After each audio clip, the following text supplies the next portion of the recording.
Want Philly? Yeah, let's do it. Sanders patiently running. Sanders good cut. And another block. Sanders still going inside the 40.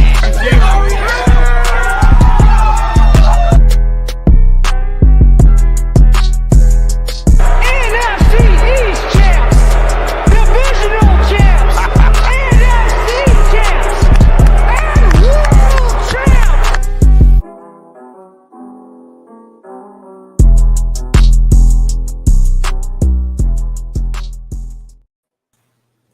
Hello, everybody, and welcome back to the Kelly Green Hour as we are getting set for week 2 in the National Football League.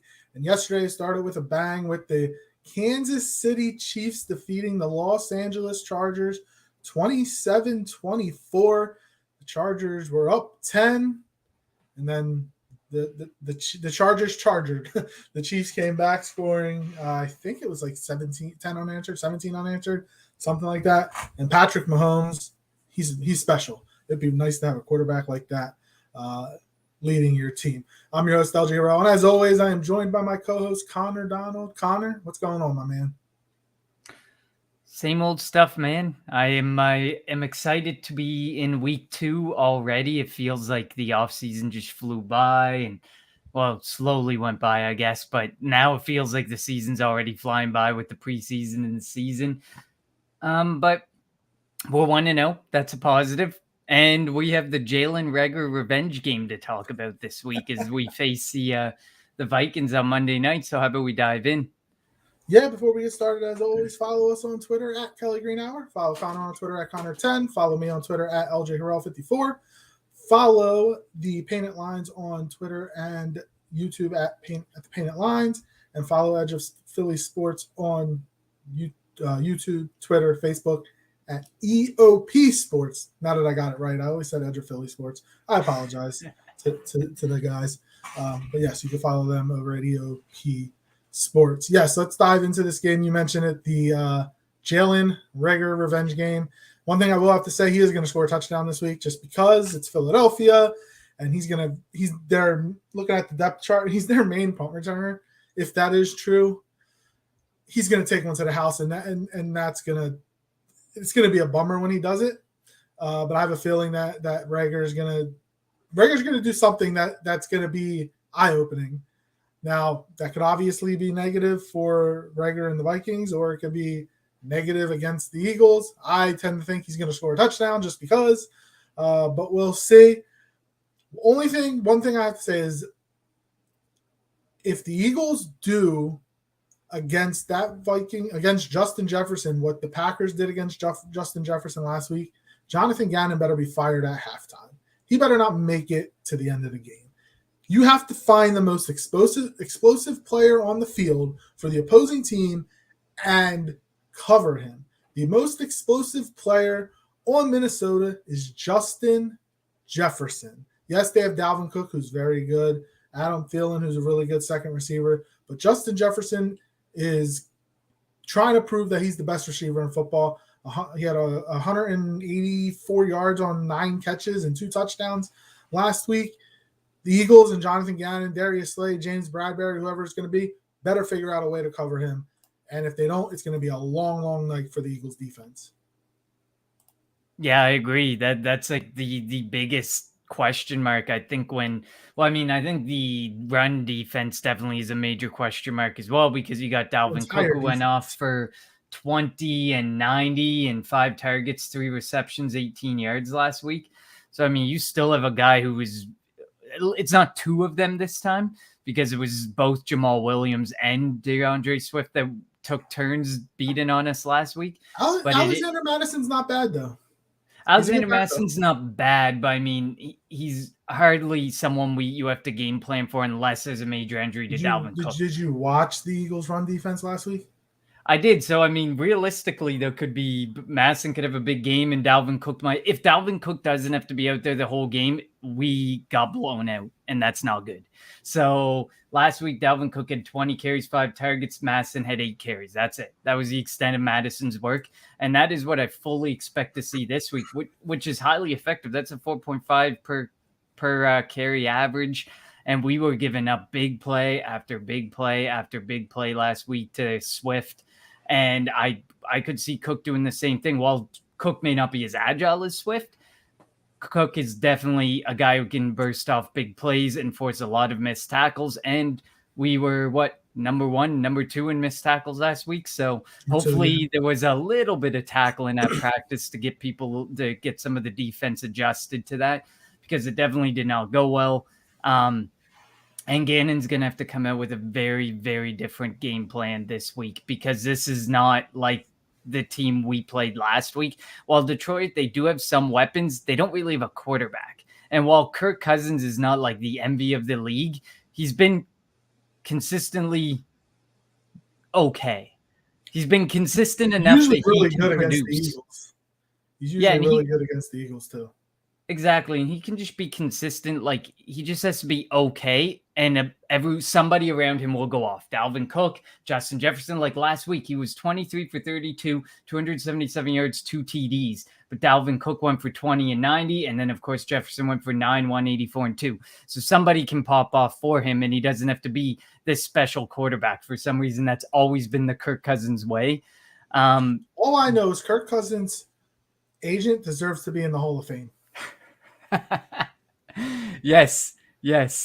I would definitely agree with you on that. Agent, yeah, he's made so much money from all the franchise tags that he took with Washington to that fully guaranteed $87 million contract he took with Minnesota. Yeah, his agent. Pretty much every contract now for him is fully guaranteed, or like at least 75 to 90% guaranteed, because they set the precedent that if you want Kirk Cousins to stay around, you got to give him his due, which is what he's been getting used to with Minnesota. Yeah, one thing I did forget to mention, if you're listening to us here on the stream, please make a comment. Let us know your thoughts on this upcoming game between the Eagles and the Vikings. We'll definitely expand upon any of the comments that we see. We get our obligatory hashtag Fire Howie. Dave got in here before. Was it Matt that usually Matt usually does? Yep. That usually gets in here early, or at least sometimes during the stream he'll get his Fire Howie tweet going. But yeah, so I'm going to look at this Minnesota offense, and you mentioned Kirk Cousins. It starts with him. While he's not a world beater, he is a consistent quarterback.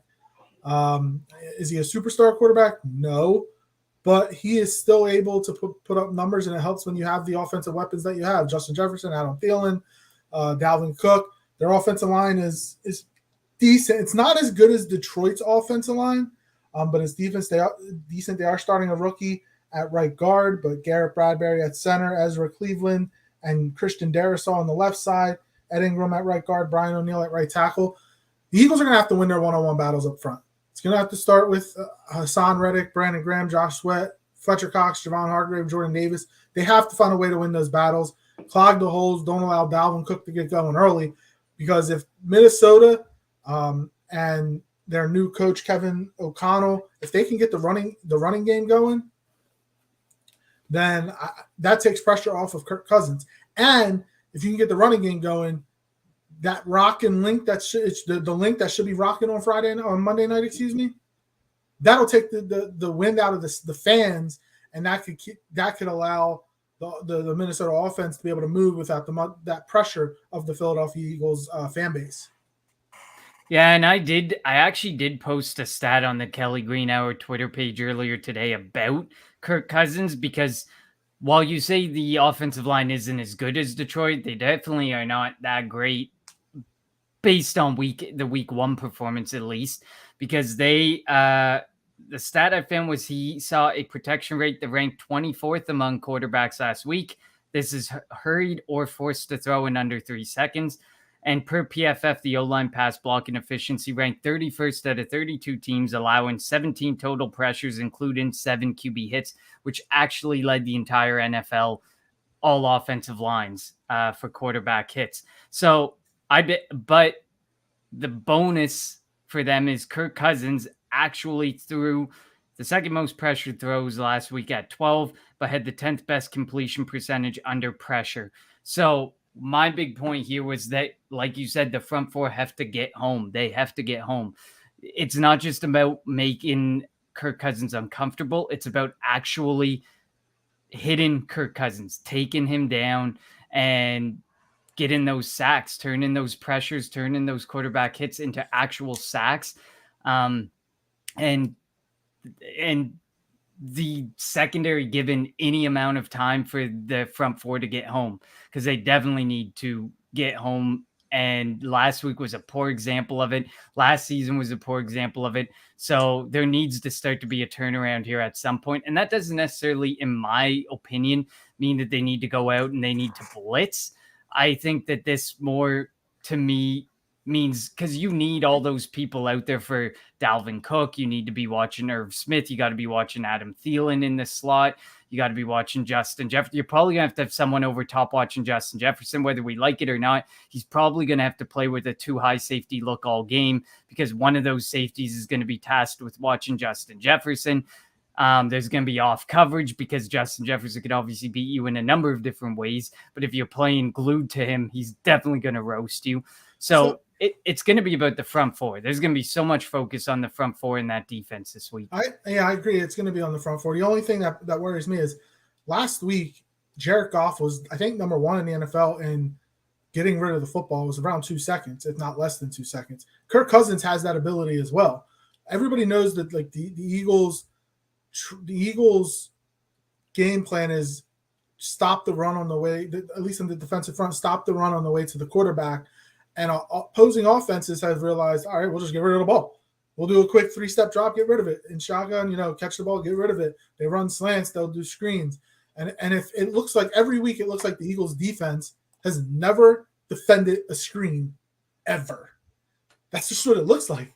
It seems like they've never seen a screen and then they get beat by it. It's astounding how they look so bad against the screen week after week after week. But yeah, like without Derek Barnett, and again, Derek Barnett's not our favorite guy on the show, but if you think about the ends, like Hassan Reddick talked about how he didn't have a great game last week. He's definitely going to have to step up. Brandon Graham, first game back from an Achilles injury, which happened, I think, early last year, week 2 or week 3, something like that. So like his first game back, he's finally got, his feet hopefully got his feet back up under him.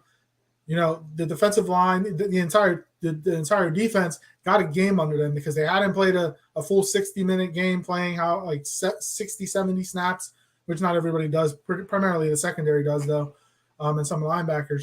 Like they got that game speed, game pace under them. But the weapons that Minnesota have is a lot better than the weapons that Detroit has. We've talked about the running game. DeAndre Swift is really good, had a really good game last week, but Dalvin Cook is better. I think Dalvin Cook is a better running back than DeAndre Swift. Amon-Ra St. Brown last week scored a touchdown, but Justin Jefferson is a top 3 receiver in the NFL. Just being honest. He's a top 4 receiver in the NFL. Unless you're facing Jamar Chase, Cooper Kupp, somebody like that, even AJ Brown, like you're not going to see a wide receiver as good as Justin Jefferson the rest of the year. That didn't include Devontae Adams, but the Eagles don't face the Raiders this year.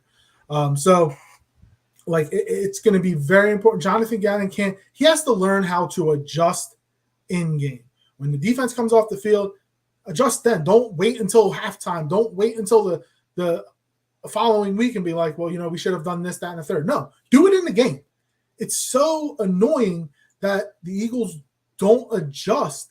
And that's the one criticism I have of this coaching staff is we haven't seen many in-game adjustments by Gannon, by Sirianni, by Steichen. And that has to change or you're not going to come away. Like all the division is there for I know it's only week 1, but the division is there for the taking. Dak's going to be out 4 weeks, maybe if not longer, probably 4 weeks, maybe 6 weeks. The Giants, yes, they beat Tennessee last week, but the Giants really aren't that good. Like that was just the Giants are going to still be, cellar dwellers. Washington is a different story. I think Washington has a chance to be good. I think if Wentz can not glitch in the middle of a game or something and throw 2 bad passes, like and throw 2 interceptions every game, like Washington has a chance to be right there at the end. But things are setting up, and I don't like to look at odds, especially this early in the season, but if you look at the odds, the Eagles are overwhelming favorites to win the division, have the second highest odds to get to the Super Bowl in the NFC, which I think is weird. I would not put them that high right now. But, like, if you can't make adjustments in game, you're just not – and, you're going to – like, Green Bay. Like, what was Green Bay's defense thinking last week? Why wasn't Jair Alexander on Justin Jefferson? Why were they not doubling just like, it made zero sense to me. You have to make those adjustments in game and not wait till halftime and not wait till after the game and you go to the film room and be like, we did this, but we should have did this. Well, no crap. You should have did that in the game, not after the game talking about it. Yeah, I agree with you. And I think that last week was definitely a really good lesson for the Philadelphia Eagles to take some notes on for Justin Jefferson, because he can have an absolutely monster game if you give him the opportunity to have it. And we've seen it over and over again. And he doesn't really have to necessarily win by separate, and he doesn't have to win at the contested catch. He can win in all those situations. He can separate, he can win, he can go up and get the ball in a contested catch situation. You can lay off him, you can be right on him. He'll beat you in any way, shape, and form. And that's just who Justin Jefferson is. He's somebody that you always have to account for, like you said, just like Jamar Chase, just like Devontae Adams. They are not like the Michael Thomas of the world who just runs slants over and over again and find success. These guys can beat you at all three levels of the football field. And that's something that hopefully Jonathan Gannon took notes on, and Jonathan Gannon is prepared to face, because he needs to have a second man at least over top prepared at all times, because he may beat you within the first 10 yards one time, and he could beat you 20 plus yards on the next play. So you always have to have somebody prepared for that. As much as we hate watching the safeties play back and watch the play and diagnose the play, that's just something that we are going to need to see in this game against a guy like Justin Jefferson, especially when a lot of their other players are specialists more in the slot. Irv Smith Jr. hasn't really proven enough at tight end to garner any major attention. Adam Thielen deserves attention, but he does a lot of his work in the red zone and in the slot. So you really have to get in on him when it's inside the 20, especially in the end zone, inside the 10. You really have to buckle down on Adam Thielen. And then otherwise it's Dalvin Cook. Really, to me, it's more of two major weapons that you constantly have to be focused on. And one of them can definitely be taken out of the game by just making your tackles, not allowing Dalvin Cook to force a missed tackle, and frustrating him and giving him minimal gains would be huge to get for this defense. Like, I feel like a lot more of this, I understand it's a lot on Justin Jefferson, but Justin Jefferson is allowed to do what he does because the field is so much more opened up because of a guy like Dalvin Cook. You can't really stack the box because you have to focus on Justin Jefferson, but you can't really go with the light box because you never know what Dalvin Cook's going to do. I feel like a lot of this is really going to come down to that front, not just front four, front seven overall. The linebackers got to make their tackles, and they struggled last week. We talked about Chauncey Gardner-Johnson. He missed 3 tackles. Kaiser White missed a couple tackles. There was a lot of missed tackles that needed to be rectified, and I feel like that would have changed the outlook of last week's game massively. How many of their big plays came off of a missed tackle? Not even a forced missed tackle, just a straight bad angle tackle, or the second play of the game. Exactly. The 51-yard run by DeAndre Swift. And, Dave's comment, I do think if the defensive game plan is being called from up top, Howie, then Gannon should come right out and say it's his coaching career at stake at that point. I don't think so I know we kind of touched on it on Tuesday. Howie is in the meetings, but that's more of personnel. He needs to know, do I have to bring this guy up? What extra position do you think you may need this week? I don't think, and I'm pretty sure that it's actually been reported that he's not in game plan meetings. It's more personnel meetings. You can only bring up people from the practice squad 2 or 3 times before you'd have to sign them to the active roster. That's a Britton Covey. Like Britton Covey, he was already brought up once, and he was not very good with returning punts. So he needs to know from Sirianni and the special teams coach, do we have somebody else that's on the active roster that can return punts so that we don't have to keep bringing Covey up or put Covey on the active roster. So I don't think Howie, and look, everybody knows I'm not the biggest Howie defender, but Howie isn't coming up with the game plan. And if he was, that's an issue. But I don't think he is. It's more of a personnel thing. You need to know, he's the one that puts this roster together. So he needs to know. And I agree with you there. Like, and this year, like last year, it was so frustrating to watch some of the personnel decisions last year because you were trying to fit, square pegs or circle pegs and square holes. Like it just wasn't making any sense why some of these players were continuing to get called up or ended up making the main roster, or why Howie was continuing to defend a lot of these guys, especially now that they're not even on the team. Like, I mean, we did see better decision-making in regards to Alex Singleton was seeing less time for, unfortunately, Davion Taylor, who was a mixed bag. And then Davion Taylor ended up getting injured, and Alex Singleton had to become a focal point of the offense again. Did you see that him was on Monday night? Yeah, it's an unfortunate reality.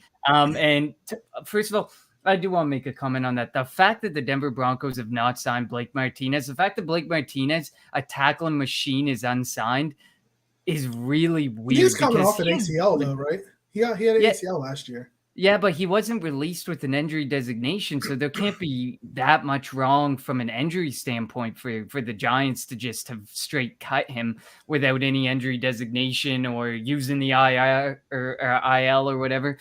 It's so he's better than a lot of teams' second linebackers, and to me, it just doesn't make any sense. I'm not saying he should be in Philadelphia. I don't think he should be in Philadelphia. I think we're in a really good spot for linebackers, but when I see Alex Singleton as a starter and Blake Martinez is out there and available, I'm like, what is going on with some of these teams? 31 other teams aren't signing them either. So, I mean, we got to take the Giants out of the picture. So 30 other teams are, 30 other teams. It would be 31. Yeah, but 30 if we don't include Philly either. But also, you did mention we did sign Jared Williams today. He came in to take over at the left tackle position. But we are currently sitting here. I'm looking at a depth chart that shows 4 wide receivers. Do you think Deon Cain gets the call up this week? Because you were kind of alluding to, Britton Covey didn't have a great game last week. He didn't return punts all that well. Is there really that much risk of going with Kenneth Gainwell or going with somebody else at the return position, Quez Watkins at the return position? So my only thing about that is Quez Watkins didn't get targeted. Zach Pascal got targeted once. Devontae Smith got targeted 4 times. Everything else went to it's so hard with the quarterback that we have to determine if we're going to bring up another receiver. I mean, I think it should be Deon Cain, but this could be the week that they may have to bring up another defensive lineman because of the injury to Derek Burnett. I know he signed Janarius Robinson to the active roster, but how much can you learn in 6 days?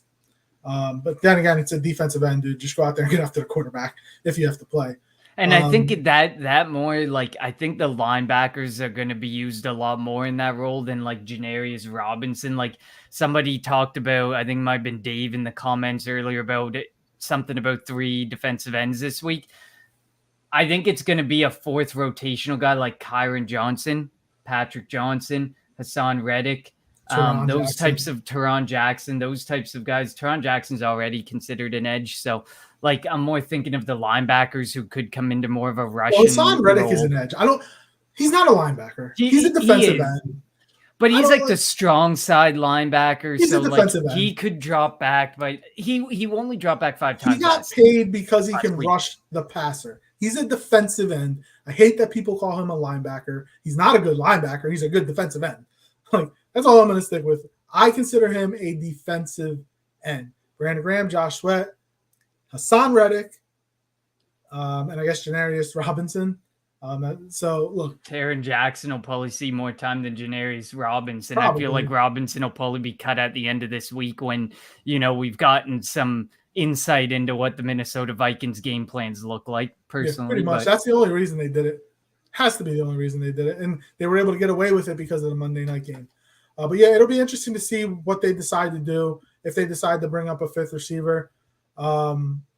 Is Calcaterra going to play this week? Or are they going to have to bring up who's the linebacker or the tight end that we brought up, the 3rd tight end? It was Noah Noah Tongai. Toja, yeah. Yeah, Noah Tongai. Like, are they gonna bring him up? Is Calcaterra gonna be ready? They seem to be, Because they're going to bring a third tight end. That's a Philadelphia mentality. Yeah, You're that's why going I to have asked if three tight ends. Calcaterra was going to be healthy or not. They're good with their 4 running backs. Miles Sanders, Kenneth Gainwell, Boston Scott, Jalen Hurts. So, like, they're good there. The offensive line seems to be good. So it'll be interesting to see, like, where they decide, if they decide to stick with just the 4 receivers, because they're not going to they're going to throw them. If Minnesota doesn't double AJ Brown, they're stupid. And this should be a Devontae Smith type of game if the Eagles decide to pass the ball, but we'll see. I want to jump over to the defensive side of the ball for Buffalo.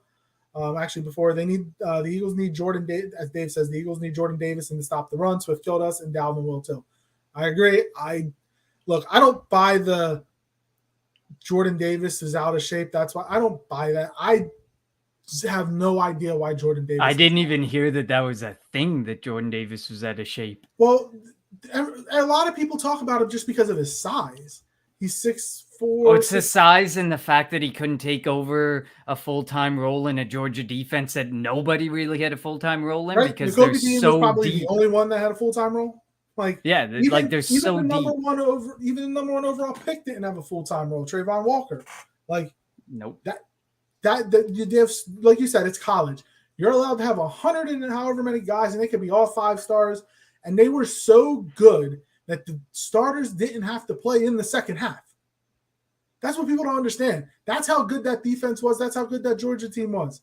That they were blowing teams out by halftime. Why would you leave your starters out there?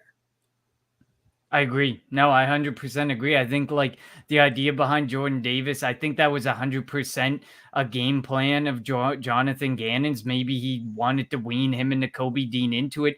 But like we said on the last episode when we were reviewing that game, one of the big things is you do not select someone in the first round that you are not prepared to pass off 90% plus of the snaps week 1. You just don't. And the logic of trading up for Jordan Davis and then taking Jordan Davis and not being comfortable enough to say you can play at least 75% snaps. It's defensive tackle. You're pushing around 300-pound men. I get it. That can be a very taxing position. And we got Fletcher Cox. We got Javon Hargrave. We got Milton Williams. We got, surprisingly, Marlon Tuipulotu, who had a really good game as well. But to sit there and say that he couldn't play at least 75% of snaps, why'd you take him in the first round? I wish we can give Howie a truth serum and ask him, you traded up to 13 for Jamison Williams, right? Like, I don't think they traded up for Jordan Davis. I think, and I mentioned it at draft time, that 95% of the football world was shocked that Detroit traded up 20 spots for a wide receiver. And granted, if he didn't get hurt, he's the best wide receiver in the draft class. But nobody thought that. I think the Eagles traded up to try to get Jamison Williams. I wish we could give truth serums to get the truth out of that move. And when the Lions took Williams, they panicked. And they don't prioritize the safety position enough to take one in the first round. They love the defensive and offensive lines. Jordan Davis is there. They were like, all right, we'll just take Jordan Davis and figure it out from here. And I mean, it's not that we don't need a defensive tackle, because we definitely needed a second one to line up with Milton Williams as the future of that defensive line. So it's not bashing the pick saying we didn't need it. It's questioning whether or not Jamison Williams was a target when you had that trade tabled and you wanted to move up. That's not the point. The point to me is, why don't you trust him to be out? I get Nakobe Dean. Nakobe Dean, that's a linebacker position. There's a lot more to learn. There's a lot more to understand about the concepts and what you do. I get that. That's fine. And I get Nakobe Dean's probably a super smart guy, but we have some really good linebackers. There's no reason to rush Nakobe Dean into this, but there is reason to make sure we got what we got out of Jordan Davis early, because you got Javon Hargrave, who needs a new contract. You got Fletcher Cox, who, is it time to finally move on or not? There's a lot of questions at that position, and you got to have them answered by having Jordan Davis dominate, or at least play very well for as many snaps as possible, not 22 snaps and giving up 29 to a 5th-round pick last year in Marlon Tuipulotu. Yeah, so we'll see what adjustments Gannon has come up with this week and see if they can stop Justin Jefferson. Let's move over to the defensive side of the ball for Detroit. They play a 3-4. Danielle Hunter they have listed as an outside linebacker, but I'm pretty sure he's more of a defensive end. Their so linebackers are wild. Jordan Hicks Jordan reunion Hicks is back. They have Jordan Hicks, Eric Kendricks, Zadarius Smith from Green Bay. Dude, their linebackers are really good. We'll see if the Eagles offensive line is able to push them around like they were able to do to Detroit last week to the tune of over 200 yards rushing. The secondary, Patrick Peterson, Harrison Smith, Cameron Bynum, Cameron Dantzler, and Shandon Sullivan, former Eagle. Andrew Booth is on the injury report this week. Not sure if he's going to play. Look, I don't know if anybody in the secondary can cover A.J. Brown, even Devontae Smith for that matter. But if the front seven for Minnesota can get pressure like Detroit did last week, man, it's going to be a long day for Jalen Hurts. Yeah, the offensive line definitely has to step up, and I understand this wasn't fully on the defensive line or the offensive line last week. And when you deep dive into it, they didn't give up that many pressures. So how many pressures were created by Jalen Hurts and trying to extend plays, get out of the pocket, rush out of the pocket? How many of those not really blown plays because sometimes they turned into 10+ yard runs for Jalen Hurts, but how much of that pressure was Jalen Hurts kind of creating for himself because he didn't see what he wanted quickly enough, so he took the option to run? That's often a question that I think about, especially when looking at this offensive line, because there were plays where that offensive line held strong. Like Aiden Hutchinson was held in check fairly well last week. The offensive line to me looked pretty good. There were a couple pressures. There was a couple times they got at Jalen Hurts, but really that was it. And I understand Jalen Hurts, there's one thing that I will give him, and it's the one thing that a lot of people are praising right now. He's not like Carson Wentz. He won't go down like the Titanic with the ball in his hand, just trying to make something of nothing. He will get rid of that ball, and we saw countless times last week, which I think can be his savior up against this front seven. Like you said, just look at the linebackers and who they might try and rush at him, like Danielle Hunter alone. So to me, and Zadarius Smith, exactly. So to me, the good thing is he gets the ball out. He just needs to go beyond the first read, trust his offensive line, and really, hopefully that will help turn things around this week, especially like you said, this isn't the best secondary. While it looked good last week, Christian Watson dropped a brutal pass. Those receivers for Green Bay are pretty bad right now. I know they're pretty bad. I understand they invested in them in a way like Christian Watson and Romeo Doubs and all that hype that was in the offseason about Romeo Doubs, but they're not there yet. They're not there yet. Give maybe week 8, we're probably talking about a whole different look in Green Bay, and Rodgers will have whipped them into shape. But otherwise, I don't think this secondary is as good as it looked last week. I think that was more of a Aaron Rodgers, a frustration with his wide receivers and having a tough time getting the passing game going, which, I mean, if Aaron Rodgers had a tough time getting the passing game going up against this 7-man front, imagine Jalen Hurts. Yeah, and as you mentioned, and we always talk about, as of right now, he's like a one read and run type of quarterback, so he's going to have to learn how to get through his reads. Speaking of, as Dave says, speaking of getting out, did we ever find out who exactly let Howie out of that closet? Which is going back to the Chip Kelly days when he took over and things went downhill after Chip took over, trading everybody. Dave, we know you hate Howie. We know it. Hey, I have Howie on my fantasy team, Dave. I'll trade him to you. No, I'm kidding. I'll trade you. But yeah, so it's good. I don't know. I'm trying to figure out the type of offensive game plan, if I'm the Eagles, that you would input this week. It can't be as bad as that Green Bay game plan as you talked about. But also, Green Bay just doesn't care about week ones. It just seems like they don't care. at all. But I think they really need a game plan that helps Jalen Hurts get comfortable getting the ball out. Something that works within the first 0 to 10 yards. Maybe not necessarily screens. That's fine. After watching Jalen Reagor bomb screens, we have not been able to run a screen since even Sandy with Day. Quez Watkins, yeah, like even Quez Watkins, who's got like he had that huge one last year where it was what like the 90-yard. That wasn't a screen. It wasn't. Oh, I thought it was no. It was a screen deep pass, and the Eagles still didn't score a touchdown on that drive. So like I think you need to really get that. Okay, Joseph says if we run the ball, we beat the Vikings. Well, we just kind of alluded to that front seven. I mean, if you can get through that front seven on a consistent enough basis, listen. At the end of the day, I am fine with being run first. But like me and LJ have said, more LJ than me, you're not going to win the Super Bowl on the backs of your running backs. We need to see what we can get going with Jalen Hurts, and Jalen Hurts has to get comfortable in some form or another. If Jalen Hurts is most comfortable going between, the short to intermediate range, going 0 to 10 yards, getting that ball out like Jared Goff in like I think it was 2.3 seconds. It was like the 6th fastest last week. If it's all about getting the ball out quickly, and that's going to start to get him more comfortable and open the field up, I don't need to see 5 or 6 deep balls a game from Jalen Hurts. If the field opens up enough and he gets comfortable enough to throw a deep ball, good. I would love to see it, and I don't mind seeing it. And we've seen it. We saw it last year a few times. When he got comfortable enough, he would throw a pretty good deep ball. It's just not something you're going to see frequently from Jalen Hurts. So I would really like to see a game plan that really gets Jalen Hurts comfortable in the pocket and moving things quickly. I feel like that would really help. Yeah, and Chris Scott says, I love the Eagles in this game. Goddard and Smith could have a field day against the Vikings zone defense. Sanders can have a big game as well. Yeah, like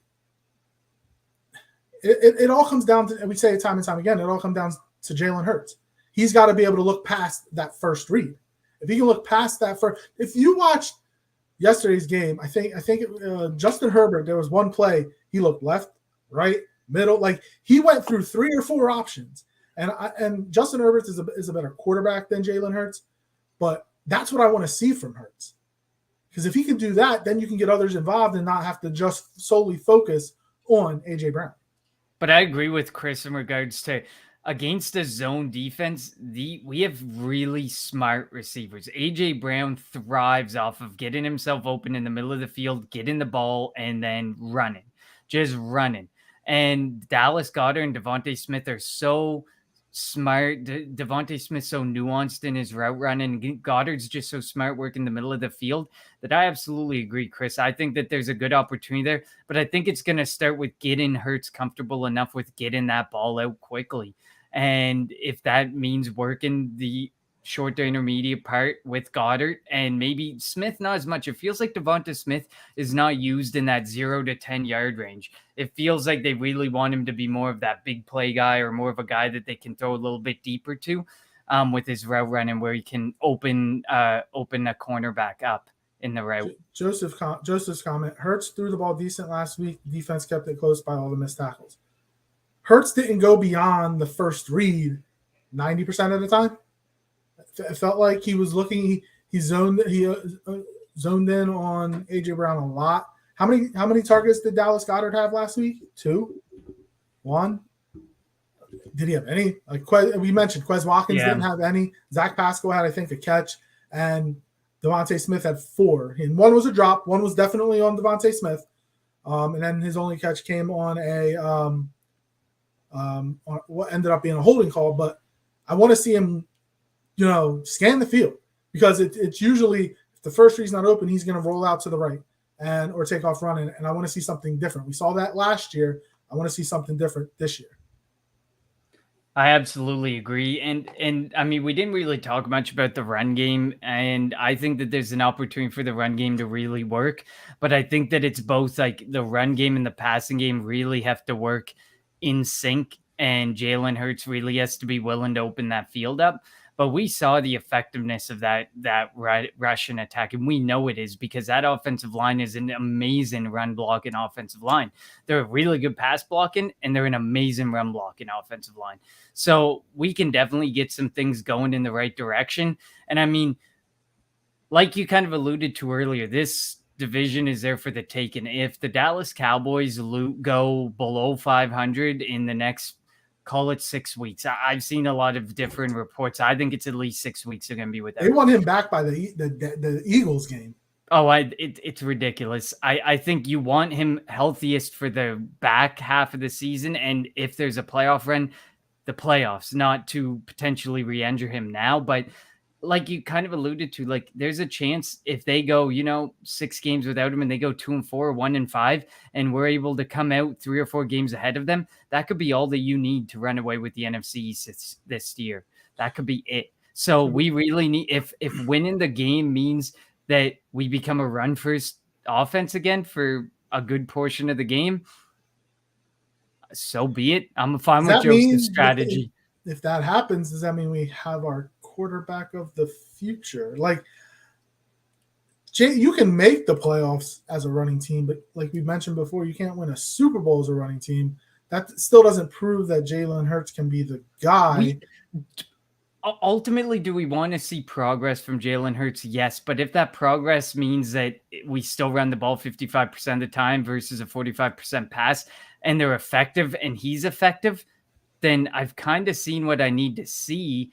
Because, I mean, look at a team like Cleveland. They're run first, and I don't think when Deshaun Watson comes around that they're going to shift dramatically from that strategy, because he it's is a a better strategy that works Jacoby way better. But that just means that they can be way more effective on 50% or 45% of passing plays. But you got Nick Chubb and Kareem Hunt. They're animals. And we saw it last week in Philadelphia, or last year in Philadelphia, how effective we can be as a running team. But when we call upon Jalen Hurts, they also would not have been a running team last year with a different quarterback. They would have been agreed. They would have done. And again, I mentioned it on Tuesday. I don't think we've seen Nick Sirianni's playbook, because I don't think they can run the plays that he wants to run with Jalen Hurts. Agreed. And I can understand that. Like, I get that too. But like, maybe perhaps like he is our guy, but the game plan has to be very different with him. But when we have to call upon him, we need to be able to trust that he can make the play, that he can make the throw, and that he can make the read. It's only been 1 week, so it's been so more than early. 1 week, because this is the same stuff we saw last year. Well, hopefully it was just week 1, and the fact that he got one drive in the preseason, and then he was off for 4 weeks, and then he stepped back on the field. That's kind of what I'm hoping for, and then we get to see a little bit more out of him. But it is so difficult to say. A nice hypothetical from Dave. Just a thought here: different times, different teams. I get it, but could you imagine what McNabb would do with this offense if he had these skill players? Now, who's the head coach? Is Andy Reid the head coach with these skill players? Because if Andy Reid was that, my Lord, like they would have won a Super Bowl. Again, we saw when McNabb actually had a real receiver, what happened. His best receivers before T.O. were Todd Pinkston, James Thrash, Charles Johnson, Torrance Small. Like, they were his receivers. And Chad Lewis was the guy that he went to. Brian Westbrook was the guy, or I guess Deuce Staley. Yeah, Deuce Staley, Brian Westbrook were the guys that he went to. That was like who he wanted, the guys that he was able to get to the NFC Championship games with. Imagine Donovan, the best quarterback in team history, by the way, with A.J. Brown, Devontae, like this offense. Now, the offensive line back then was also good because, again, prioritize inside out. But, man, Donovan would have had a field day because we know Donovan can throw. Donovan would have had a field day with this type of offense. 100%. Unfortunately, we're in a very tough situation, and hopefully things improve with Jalen Hurts. But it is definitely these hypotheticals. Like, if these coaches and these players had or quarterbacks had this type of situation put in front of them, they would have probably taken full advantage. There's so many quarterbacks in this league who would probably give to have this opportunity, but it's Jalen Hurts' opportunity to take, so he better take it. Look, I want him to succeed. I want him to come out and prove that he can be the guy so that we can take those 2 first-rounders next year and help on the defensive side of the football. And again, it was only 1 week, but I haven't seen it. Did they win the game? Yes. Did they put up 31 points as an offense? Yes, but that was also Detroit. I also think that a lot of people, like, they're just like, oh, a win's a win. But I also think that people forget that what a lot of them were discussing in the offseason is Jalen Hurts a guy? Can Jalen Hurts be the guy? I get it. We won the game, but there is still a major question mark that needs to be answered before the end of this season, or else we're sitting there with 2 first-rounders that are going to have to be packaged with something to move up in this draft to go and get a quarterback and do this all over again. Yeah.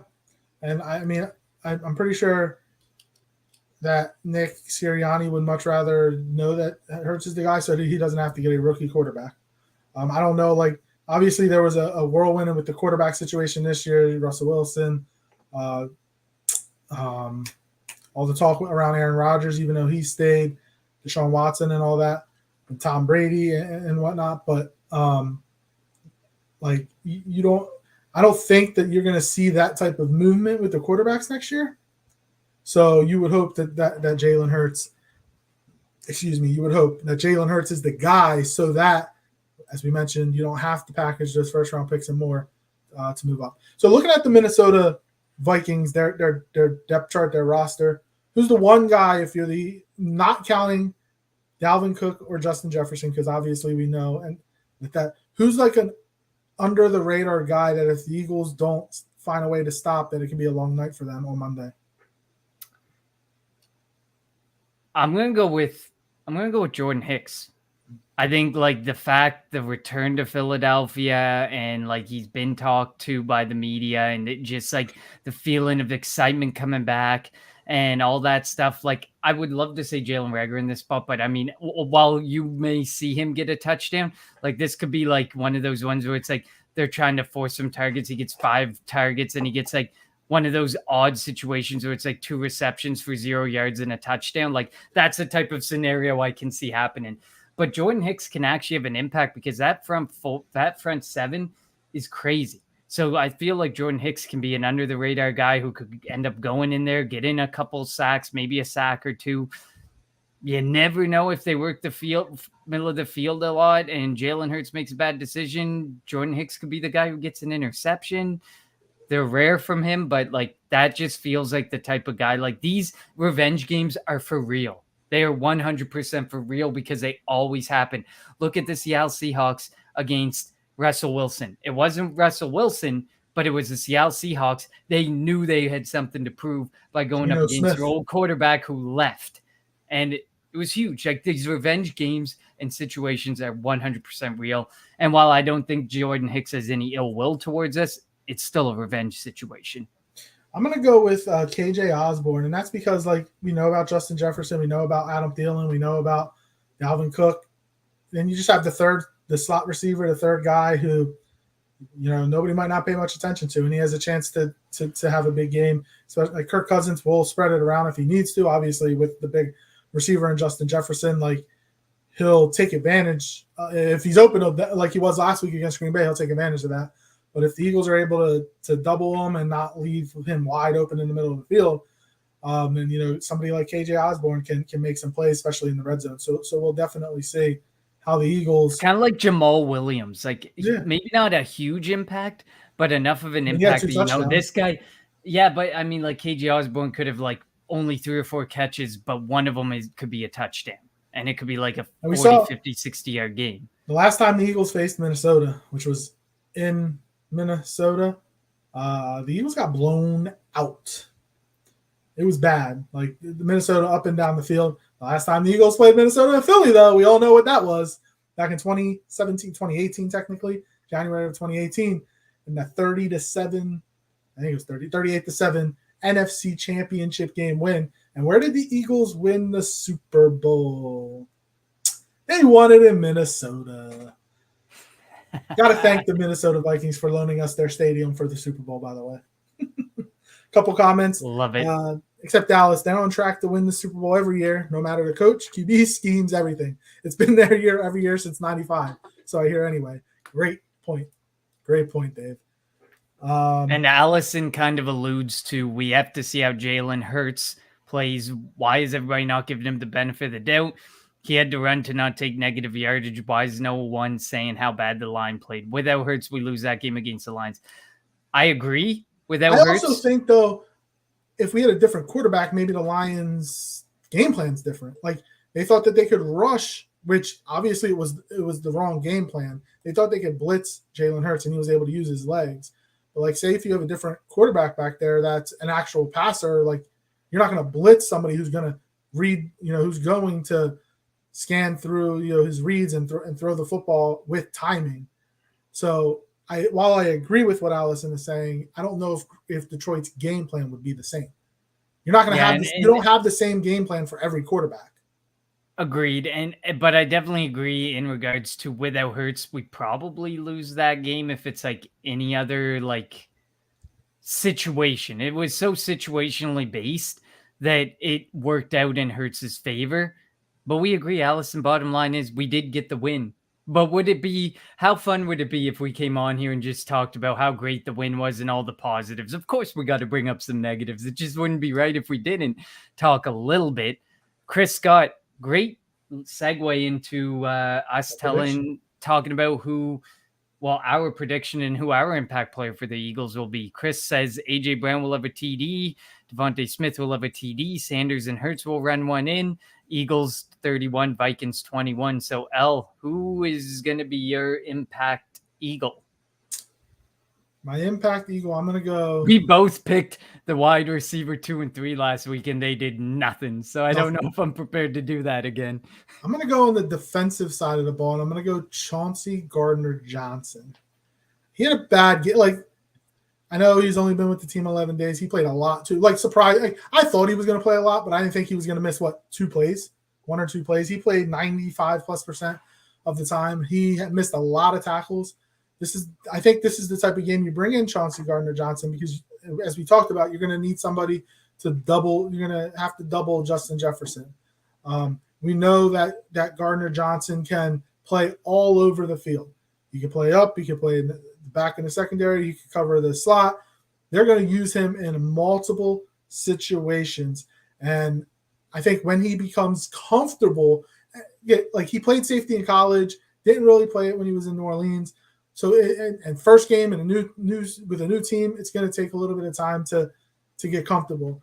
So I think as he becomes more and more comfortable, he's going to be a big part of the defense in terms of, the creativity that Gannon's going to be able to have, blitzing him, covering the slot, covering the tight end, playing safety. So I think Chauncey Gardner-Johnson has a chance to have a really good game. And if the Eagles are going to win this game, he's definitely going to have to play a lot better than he did last week. Definitely agree on that front. Allison agrees too, says Johnson's a good safety, really likes Epps as well. Awesome. I'm going to go with Kaiser White. I think Kaiser White's going to have a good game. I have a feeling like, Thielen and Smith and stuff, they're going to work the middle of the field a lot. And with also Dalvin Cook running the football, I think Kaiser White's going to have a lot of tackles. And I feel some type of turnover. Forced fumble, interception. He had the tip to James Bradbury last week. Exactly. Like, that's how close. Like, he can be a playmaker. He can make things happen. Just with the tip of a football or just with a punch out, or he had an interception in the preseason. So I feel some sort of turnover and a lot of tackles from Kaiser White, like impact tackles, like shutting Dalvin Cook down and helping to silence that run game. I still think that Kaiser White or Chauncey Gardner-Johnson or both are going to get extensions this year, like by midpoint in the year. So we saw it happen with Alshon back in 2017. I see it, like if they can, Kaiser White's playing really well now. Johnson obviously just got here, so he's playing. He's getting his his footing with the defense. But I think one or both have a chance to get extended this year. Allison says I got Epps with the pick. Kirk Cousins does not throw a lot of picks. So if there's going to be any, there's probably only going to be one. So we'll see about this next week, Allison, who forces that one interception. Allison says Gannon needs to get his shit together. Absolutely. And she calls a blowout. Like, I'm sorry, Allison. I don't think I'm prepared to go that far and say Eagles 38, Vikings 17. But we will get to our prediction. So how about that, Elle? segue in. Yo, What's you your want me to go prediction? first? Home opener. The Link's going to be rocking Monday night. The booze is going to be flowing all day for those that are down at the sports complex tailgating. First home game since that Dallas game that the COVID players played in. That Dallas was the only one that cared about because the Eagles obviously did not. And it kind of showed in the Tampa game, by the way. But I want to pick the Eagles to win so bad. But going off of the week 1 performances, and I know the Eagles were on the road, and I know Minnesota was at home playing against a very lackluster Green Bay team. Kirk Cousins plays well against the Eagles. He really does. And it's unfortunate. I'm going to say 31-24 Vikings. I hate to do it. Yeah, we always hate to do it, but last year, one of the big things that we did was whenever me and you agreed on a loss, they won. So generally that can lead to good things.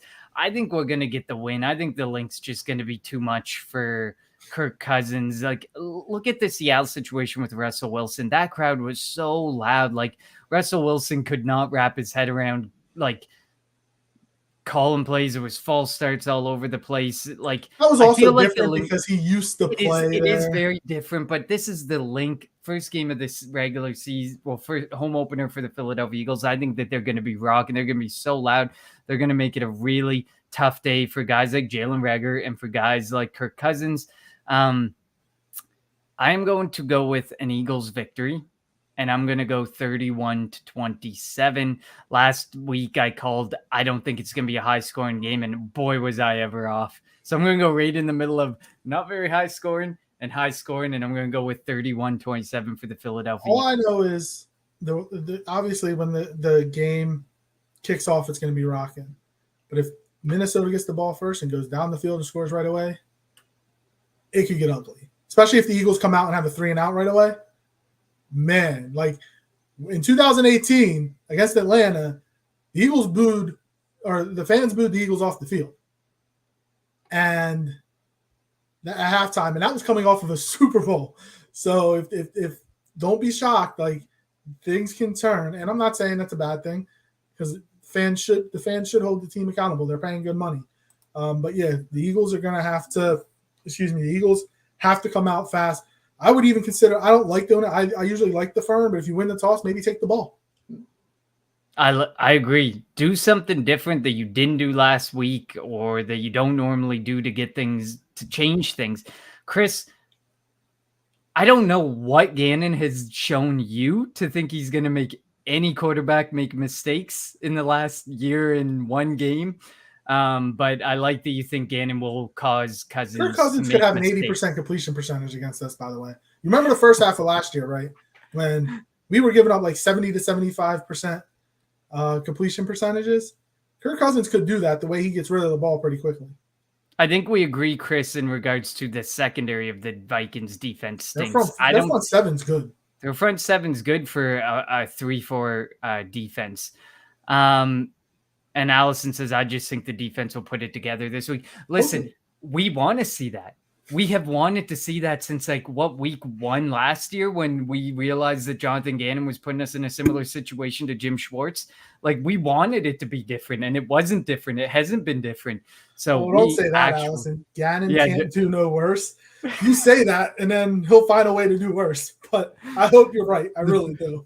We hope you're right, too, because your blowout could quickly be going in the other team's favor if Gannon shows he can do worse. But Vikings O&D lines aren't as good as Detroit. Their front seven, because their linebackers are really good. I think people need to understand the impact of a linebacker in a 3-4 scheme. The linebacker that rushes the quarterback or spies the quarterback is essentially an edge. So, I think people have to remember, look at those linebacker names when you're talking about the Vikings defensive line, because those 3 big men just push the bodies. It's Zadarius Smith and Danielle Hunter who are the impact players for that defensive line. They have good linebackers, but we mentioned it. Vikings, Smith, Hunter, Jordan Hicks are really, really good. Okay. She meant Vikings, not lines, okay, but yeah. Okay. Yes. All right. Well, all right. So Connor has the Eagles winning. I hope he's right. I have the Vikings winning. I hope I'm wrong. But the Monday night game, we can't wait. It's a Monday nighter home opener. The link's going to be rocking. Can't wait. Connor, you got to get down here to get to a game, by the way. Absolutely, man. I know. I've only ever been to Philadelphia once, and I saw the lacrosse team play. I saw the Sixers play. I saw the Flyers play. It was out of season for the Phillies, but I saw the stadium. I saw the link from a distance. I want to see a game. I want to get down to the link and actually see a game. I absolutely agree. Well, that second team you saw, that's an embarrassment, but that's a different story for a different day. Thank you all for listening and watching the Kelly Green Hour today. Our preview of the Philadelphia Eagles, Minnesota Vikings home opener at the link, Monday Night Football. Joe Buck and Troy Aikman on ESPN. Still weird to say. It's still weird to listen to them on Monday Night Football last week in Seattle. As always, follow us on Twitter at the Kelly Green Hour or at Kelly Green Hour. Follow Connor on Twitter at Connor10. And follow me on Twitter at LJHarrell54. Allison, you're correct. The link is a great experience. I wouldn't take kids there, though. If you want to go take the kids to a sporting event, go to the Phillies or Flyers. Don't go to an Eagles game. You can follow the Painted Lines on Twitter and YouTube at the Painted Lines. Follow Edge of Philly Sports on Twitter, Facebook, and YouTube at EOP Sports. Thank you for listening to the Kelly Green Hour. For Connor, I'm LJ. Have a great weekend. Go Birds. Fly, Eagles, fly. You want Philly? Yeah, let's do it. Sanders patiently running. Sanders good cut. And another block. Sanders still going inside.